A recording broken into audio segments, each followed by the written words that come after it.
to the AQHA Racing Challenge update on Raceview Network Live.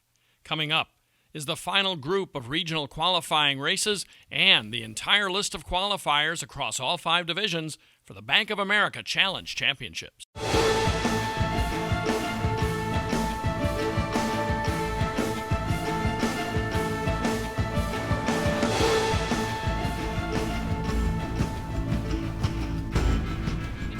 I'm Jim Byers, along with Raceview Network's producer and director, Keith Stallbories.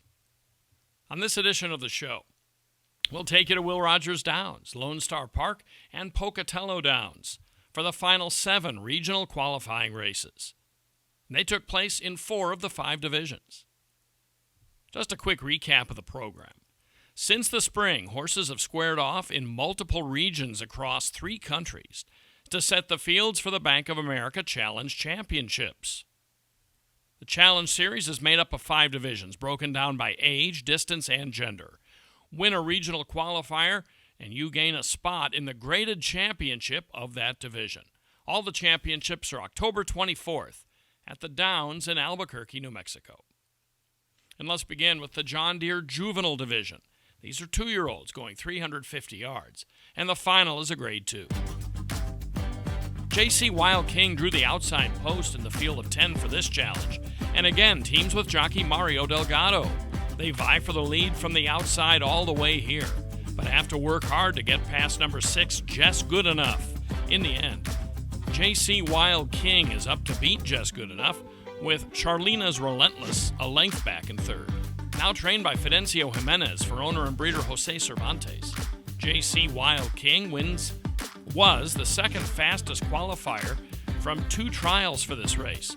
He ran a close second that day and sees the winner's circle for the first time in 4 tries here. J.C. Wild King is an Oklahoma-bred gelding by Apolitical Jess. Horses fill the track inside to outside in the John Deere Pocatello Downs Juvenile Challenge. The focus is inside as number 1. The Prize Ferrari opens up on the field to win by slightly more than a length under Jesus Canales. Now 4 for 6 plus 2 seconds, all at Pocatello. The Prize Ferrari is an Oklahoma-bred gelding by the Louisiana Cartel, trained by Mark Hansen. The Prize Ferrari races for RTM Stables, Robin and Kevin Dunn, and Brian Goody. Summon is second, with Fortune's Wild Blood third. Jim, I have a bit of a breeding note here to tell the folks about. 3 years ago, J.C. Wild Rose won the Will Rogers Downs Derby Challenge. She is a full sister to J.C. Wild King. J.C. Wild Rose was a pretty nice race mare. She was a stakes winner, and that was her 1 stakes win. And it looks like her brother has the opportunity to be a pretty nice runner as well. Well, she is retired from racing, and according to Cervantes, her owner, is in fold to FDD Dynasty. Good. Yeah, and even their dam was a fairly nice runner as well back about 10, 12 years ago as well. Oh, Cherokee Rose, the dam. Okay, so here's a look at the qualifiers to date. Bad Monkey, just here last weekend at Lone Star Park, ran last as the betting favorite in the Dash for Cash Futurity. Had some contact coming out of the gate and then just didn't quite get his stuff together at that point. But that was unfortunate, and hopefully he rebounds and runs better and is ready for the Juvenile Championship on the 24th. One thing we do want to mention is that these are the winners of the races. And hopefully all goes well, and these are the horses that will participate in the championships. But that may not necessarily be the case due to a number of different reasons, possible injury or illness, or they become ineligible according to the AQHA rules for some reason. But these are the winners, and we'll be showing you these throughout the show as we do, as we talk about the specific divisions as we go along here. So let's move on to the distance division then, which is for 3-year-olds and up going 870 yards. The reigning AQHA distance champion is Let There Be Sound, who took the Grade 1 Distance Challenge Championship last year at Albuquerque. He was entered but scratched out of the Grade 3 Lone Star Park Distance Challenge on October 3rd. And that left the door fairly wide open with Let There Be Sound out of that test. Filling the void was a spectacular showing from I'll Take You for a Ride. Jim? He's in red on the inside under Kelsey Purcell here. Kelsey has won multiple stakes aboard him in the past. The runaway favorite, an SW Bulletproof, dashed to the lead, but coming for home, Purcell swings I'll Take You for a Ride outside SW Bulletproof and draws away. At the finish, it's a 6.5 length score in a 108 speed index for the 6-year-old gelding by FDD Dynasty. SW Bulletproof and Dance the Dust Off were next. Trained by Michael Joyner for the I'll Take You for a Ride partnership, the winner is another Oklahoma bred with 7 wins and 25 starts, 6 of those tallies going 870 yards. His stakes wins include the Herman Jefferson and Bill Reed Memorial in New Mexico. Ms. Esther is another that blossomed going around the turn, and that's what she got at Will Rogers Downs for its Grade 3 Distance Challenge October 4th. Previously won the Preferred to Rally along the inside, this multiple graded winner and runner-up to Let There Be Sound in last year's Grade 1 Distance Championship demonstrates versatility here in winning for the 9th time in 19 outings, 8 of those wins at 870. SW Artemisia was second, a head better than Executive Trust. The Oklahoma-bred 6-year-old is by the thoroughbred Afrashad and is owned and trained by Jordan Ball. Here are the qualifiers to date. It all started at Remington Park on April 26th with Higher Flying Eagle taking the 870-yard event. An old hard knocker that's been running in distance races in Texas and Oklahoma and New Mexico for the last few years, Madewell won his challenge race at the Downs at Albuquerque. Kind of has a home field advantage there. And High on Chablis ran a nice one on July 7th at Canterbury Park to get his berth into the Distance Championship, a Grade 1 event on the 24th. AQHA Racing Challenge Update, powered by American Quarter Horse Association.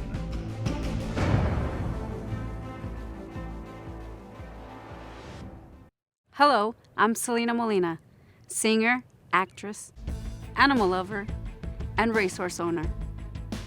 Few things give me greater joy than to watch them do what they truly love, to compete at the racetrack. And like thousands of other quarter horse owners, I respect and love my horses and give them the best of care. They're like family. Come see the world's fastest athletes at a racetrack near you. I might just see you there. Moving on to the Derby division, Will Rogers Downs hosted the final chance for 3-year-olds to make the Adequan Derby Championship later this month in Albuquerque. The Derby division is for 3-year-olds going 400 yards and back to Claremore, Oklahoma, and Will Rogers Downs. Just My Hawks has the sorrel coat coloring of his sire Kiss My Hawks, and he made like his daddy in dominating his foes in the Adequan Will Rogers Derby Challenge. He draws away with virtually every stride under Mario Delgado to win by 3.5 lengths in a 108 speed index. Juice is Loose wins the battle for second over Mighty B. Ivory.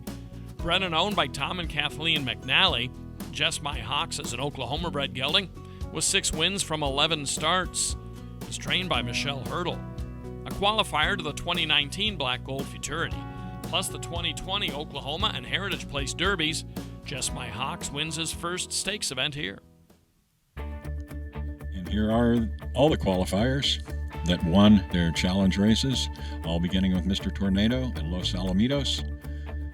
Dr. Toole won qualifying races at both Weaver Downs and Pocatello. Astronomical won at Prairie Meadows for trainer Stacy Charette Hill. And then you see the ones from the last couple of weeks here, Just My Hawks and Light-Footed, qualifying at Evergreen Park way up in Alberta and Grand Prairie. So next we go to the Distaff division. Jim? Well, fillies and mares are free to compete against males in any of the divisions in the Bank of America Racing Challenge Series, but they also can go for a Grade 1 within their own gender in the ARC Distaff division. This division is for fillies and mares 3 and up and they go 400 yards. Splendid Cause had the most experience of the field in the ARC Will Rogers Distaff Challenge, and it showed. She's between rivals in the yellow, rallying to the lead midway through to score by 3/4 of a length over Doc's River Spirit and Praying on the Mountain. Daniel Torres, the winning rider.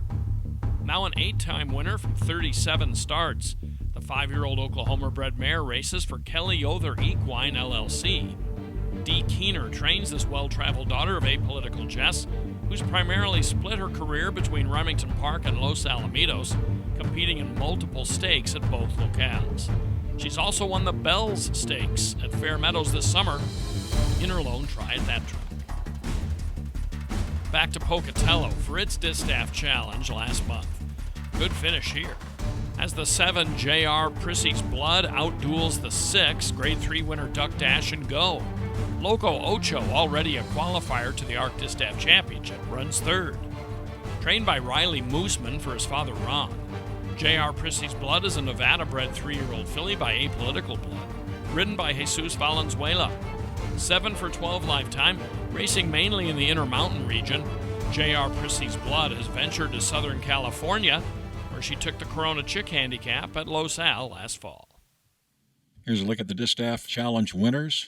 Jim mentioned Loco Ocho. Linder 16 won at 2 different racetracks, Canterbury and Ruidoso Downs. There's Lovely Cuvée from Evergreen Park. That will make that probably the longest drive of anybody, I would think, to make the championships. And the Polar Vortex, who along with Linder 16 is trained by Jason Olmstead. Okay, so now let's take a look at the regional challenge winners who qualified for the Grade 1 Challenge Championship. It all started with Yankee Verde in Sorocaba, Brazil, way back in March. Of course, Danger qualified at Canterbury Park, one of the top older horses in the country. Strip Stakes, we don't know how good this horse could possibly be. He's been, running up in Canada. CM Boom Shakalaka from Emerald Downs. Again, one of those that's been running a lot in the Northwest.